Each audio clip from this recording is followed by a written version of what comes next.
सकाळी 9 वाजल्यापासून दक्षिण सोलापूर तालुक्यातील यत्नाळ गावापासून प्रत्यक्षरित्या दौऱ्यास प्रारंभ झाला। त्यानंतर होडगी स्टेशन, हिपळे, इंगळगी, जैनापूर, शिरवळ, कणबस, बोरुळ, राजूर, होनमर्गी आणि शेवटी औराद येथे सायंकाळी 7 वाजण्याच्या सुमारास जाहीर सभा संपन्न झाली। वरील सर्व गावातील गावकऱ्यांच्या हस्ते आमदार राम सातपुते, दक्षिण सोलापूर तालुक्याचे आमदार सुभाष देशमुख यांच्या यथोचित सत्कार करण्यात आला व त्यांना सन्मानितही करण्यात आलं। वरील सर्व गावांमधील मतदारांशी संवाद साधून येथील अडीअडचणी जाणून घेतल्या। बंकलगी येथील गावभेट गावात मयत झाल्यानं येथील गावभेट दौरा रद्द करण्यात आला। शेवटी 7 वाजता औराद येथील सभेत पावसानं हजेरी लावली व पाऊस बरसत असताना देखील भाजपचे लोकसभेचे उमेदवार आमदार राम सातपुते यांनी पावसात भिजतही आपलं संपूर्ण भाषण केले। यावेळेस दक्षिण सोलापूर तालुक्याचे आमदार सुभाष देशमुख व भाजपचे जिल्हा उपाध्यक्ष मळसिद्ध मोगळे यांनी आपापले मनोगत व्यक्त केले। काही संघटनेच्या पदाधिकाऱ्यांनी व बचत गटाच्या महिला पदाधिकाऱ्यांनी लोकसभेचे उमेदवार आमदार राम सातपुते तसेच दक्षिण सोलापूर तालुक्याचे आमदार सुभाष देशमुख यांच्या साक्षीनं भाजपमध्ये प्रवेश केला। यावेळेस सोलापूर लोकसभा मतदारसंघ उमेदवार राम सातपुते यांच्या समवेत आमदार श्री सुभाष देशमुख, दक्षिण सोलापूर तालुका निवडणूक प्रभारी हनुमंत कुलकर्णी, कृषी उत्पन्न बाजार समिती माजी संचालक आप्पासाहेब पाटील, जिल्हा नियोजन समितीचे सदस्य डॉक्टर चनगोंडा हविनाळे, भाजपा जिल्हा उपाध्यक्ष रामप्पा चिवडशेट्टी, दक्षिण सोलापूर तालुकाध्यक्ष संगप्पा केरके, माजी जिल्हा परिषद सदस्य तथा नियोजन समितीचे सदस्य अण्णाराव बाराचारी, भाजपा जिल्हा उपाध्यक्ष मळसिद्ध मोगळे, भाजपा जिल्हा सरचिटणीस यतीन शहा, भाजपा महिला मोर्चा अध्यक्ष अंबिका पाटील तसेच पंचायत समितीचे माजी उपसभापती संदीप टिळे, सरपंच शशिकांत बिराजदार, माजी सरपंच शांतकुमार गडदे, उपसरपंच अरविंद शेतकरी, पोलीस पाटील सैपन बेगडे, सोसायटीचे चेअरमन बाबूराव पाटील यांच्यासह यत्नाळ, होडगी स्टेशन, हिपळे, इंगळगी, जैनापूर, शिरवळ, कणबस, बोरुळ, राजूर, होनमर्गी येथील ग्रामस्थ मंडळींसह भाजपचे कार्यकर्ते बहुसंख्येने उपस्थित होते। नारायण घंटे, लोकप्रधान न्यूज, औराद। जनता पार्टीचा मंचावर उपस्थित आपल्या सोलापूर दक्षिण विधानसभा मतदारसंघाचे लोकप्रिय विकास पुरुष आदरणीय बापू, व्यासपीठावर उपस्थित सर्वच मान्यवर मंडळी, गावचे सर्व पदाधिकारी आणि औराद मध्ये उपस्थित असणाऱ्या सर्व माता भगिनी, युवा, तरुण कार्यकर्ते, ज्येष्ठ मंडळी, मित्रांनो, बापूने सांगितल्याप्रमाणे ही निवडणूक देशाची आणि या निवडणुकीमध्ये त्या ठिकाणी निर्णय करायचा आहे की आपल्याला या निवडणुकीमध्ये नेमकं देशाला कुठे घेऊन जायचं आहे। कधी काळी हा देश 70 वर्ष त्या ठिकाणी लुटणाऱ्या काँग्रेसचा होता, त्या ठिकाणी आता सत्ता भारतीय जनता पार्टीची आहे। या भारतीय जनता पार्टीने राजीव गांधी एकेकाळी म्हणायचे, मी जर दिल्लीतून तर त्या ठिकाणी जर 1 रुपया पाठवला तर खाली 6 त्या ठिकाणी 15 पैसे जातात। मोदीजी आज दिल्लीतून 6,000 रुपये पाठवतात आणि आता त्या ठिकाणी खाली जनतेच्या अकाउंट मध्ये 6,000 रुपये जातात। मित्रांनो, ही निवडणूक त्या ठिकाणी दोन मानसिकतेमध्ये आहे। कधी काळी त्या ठिकाणी काँग्रेसच्या लोकांनी राम अस्तित्वात नाही असं म्हणलं होतं आणि रामाचं त्या काँग्रेसच्या विरोधातली निवडणूक आहे। ही निवडणूक त्या ठिकाणी रामाला नाकारणाऱ्या आणि राम मंदिरात बांधणाऱ्यांच्या मध्ये निवडणूक आहे।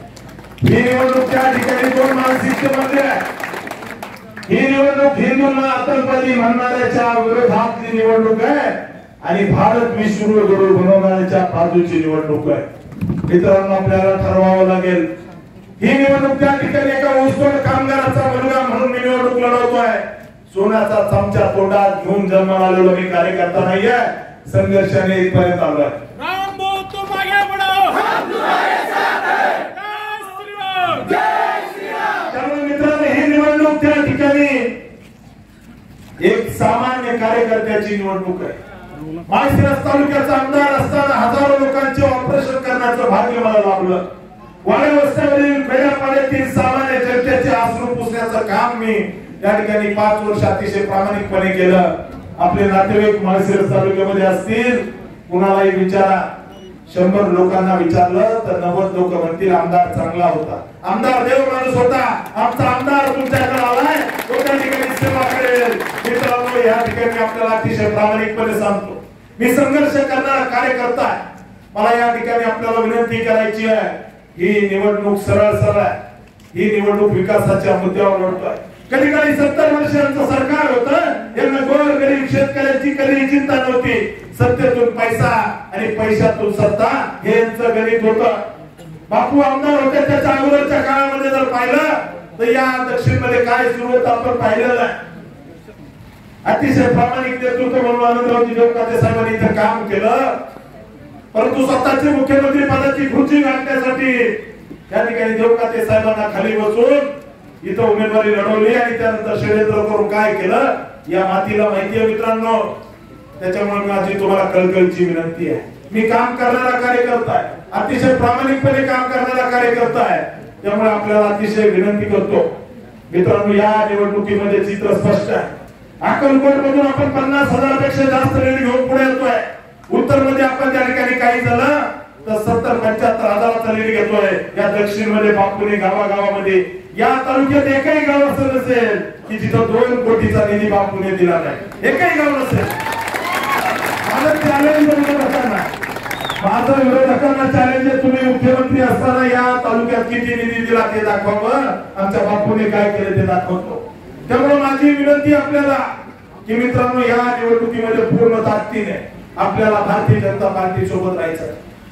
माझ्या आई वडिलांनी या तालुक्यात ऊस तोडला आहे, सिद्धेश्वर कारखान्यामध्ये माझ्या आई वडिलांनी ऊस तोडला आहे, सदाशिवनगर कारखान्यामध्ये ऊस तोडला आहे, पंढरपूरच्या विठ्ठल सहकारीमध्ये माझ्या आई वडिलांनी ऊस तोडला आहे, दामाजीमध्ये ऊस तोडला आहे. विरोधक फार मोठं बोलताय, मी इतकं बोलणार नाही. मी एका ऊसतोड कामगाराचा मुलगा आहे, कामगाराच्या कुटुंबात जन्माला आलोय. या मातीमध्ये माझ्या आई वडिलांनी सेवा केली आहे, स्वतः काम करून शिकलो, इंजिनियर आहे.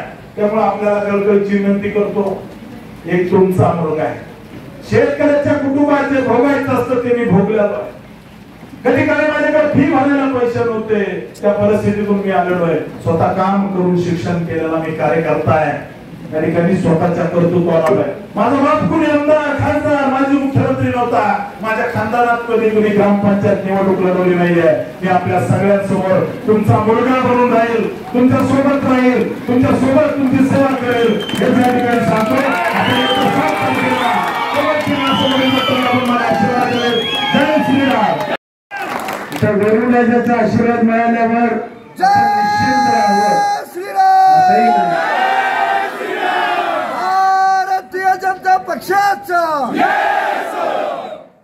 मी बऱ्याच वेळा इथं आलेलो आहे. मी व्यासपीठावरची कुणाची नावं घेत नाही, आता फक्त आपले उमेदवार राम सातपुते साहेब, उपस्थित सर्व ग्रामस्थ नागरिक बंधूंनो, माझ्या सर्व माता भगिनी बसलेल्या त्या बाजूला, त्या सर्व माता भगिनींना सर्वांना मी नमस्कार करतो. लोकसभेची निवडणूक चालू आहे, अनेक प्रचार अपप्रचार होत आहेत. माझा दावा आहे, आपल्याला निवडणूक विकासावर चर्चा करायची आहे का अशीच निवडणूक लढवायची, टीका टिप्पणी करून लढवायची, विकासावर करायचं असं मला वाटतंय. या तालुक्याच्या सर्व नागरिकांना माझी विनंती आहे, औराद गाव तसं म्हणजे खूप म्हणजे हुशार गाव आहे, म्हणजे औराद गाव तसं काही अडाणी नाही, सगळं समजतंय. माझी विनंती आपल्याला 2014च्या अगोदरची या तालुक्याची परिस्थिती आणि 2014च्या नंतरच्या परिस्थितीचं आपण सर्वांनी चिंतन करावं समजा, आणि आपल्या 67 बुद्धीला स्मरावं की काय केलं पाहिजे. आमचा हा तालुका, आमचा हा जिल्हा, आमचा हे राज्य, आमचा हे देश कुणाच्या हातात गेला पाहिजे, कुणाच्या नेतृत्वाखाली हा देश चालला पाहिजे. मला असं वाटतंय सक्षम नेतृत्व कोण आहे आपल्याला? मोदीच आहे. आणि मोदीला आम्हाला निवडून द्यायचंय, मोदीला या देशाचं पंतप्रधान आम्हाला करायचंय ना. माझ्या माता भगिनीला विचारतो, करायचंय ना. पण मला असं वाटतंय की माननीय मोदी साहेबांना जर आम्हाला पंतप्रधान करायचंय तर या जिल्ह्याचा सोलापूर लोकसभेचा मतदारसंघातला हा खासदार प्रचंड मताने आपण तिथे पाठवला पाहिजे. सुधारक तरुण तडफदार आहे, चळवळीतला कार्यकर्ता आहे. आता बेरादार साहेबांनी सांगितलं उसाचा विषय म्हणून, त्यांच्या आई वडिलांनी तोडणी कामगार केलेले आहे, त्यांनी स्वतः कष्ट केलेलं आहे, स्वतः उच्च शिक्षित इंजिनियर आहे. मला असं वाटतं की विधानसभेमध्ये सुद्धा आपल्या मतदारसंघाची चांगली बाजू मांडण्याचा, आमच्या या तालुक्याचा, आमच्या या विधानसभेचा, आमचा लोकसभेचा आम्हाला आवाज दिल्लीमध्ये पोहोचत आहे. दिल्लीमधून आवाज उठवण्यापेक्षा दिल्लीच्या लोकांच्या कडून आपली कामं जर आपल्याला करायची असती, असा एक तरुण तडफदार आपल्याला लोकप्रतिनिधी आपल्याला पाठवावा लागेल. बलिदान आहे, त्याच्यावरती संस्कार आहे. आम्हा भारतीय जनता पक्षाचे एक संस्कार आम्हाला, भारतीय जनता पक्षाच्या नेतृत्वाने आम्हाला संस्कार दिले की आम्ही निवडणुकीच्या काळापर्यंत आम्ही आमच्या पक्षाची भूमिका मांडावी, आम्ही स्वतःची भूमिका मांडावी, काय काम करणार हे समाजाला सांगा. आणि आम्ही आश्वासन दिलं असं, आम्ही ते आश्वासन पूर्तता करण्याचा प्रयत्न आपण केला पाहिजे. त्या निवडणुकीच्या काळात टीका टिप्पणी नक्की केली पाहिजे, पण निवडणूक झाल्यानंतर आपल्या पूर्ण मुखातून असा कधीही शब्द येता कामा नये की तुम्ही आम्हाला मतदान केलं नाही, आम्ही तुमचा विकास करणार, तुम्ही आम्हाला मतदान केलं नाही, तुम्ही आम्हाला निधी मागू नका, असं कधीही आमच्या तोंडातून येणार. आणि मला असं वाटतं की आजपर्यंत आम्ही हे सगळं भोगलंय. तुम्ही 2014च्या अगोदरचा काळ आठवा, मी बऱ्याच ठिकाणी जातो, सगळे म्हणतात आम्हाला कधी निधीच मिळाला नाही. का? तर आम्ही जरा भाजपच्या विचाराचे असल्यामुळे आमच्या तिकडे निधी मिळत नव्हता. मी म्हणले मिळालाय कुठे मला जरा सांगा. इकडच्याला तिकडे सांगायचं, तिकडच्याला इकडे सांगायचं, आणि असं करून आमच्या या तालुक्याची वाट नाही. मला असं वाटतं की चांगली दिशा आपल्याला मिळाली. केंद्रामध्ये सत्ता 100% पंतप्रधान मोदी साहेब होणार आहे.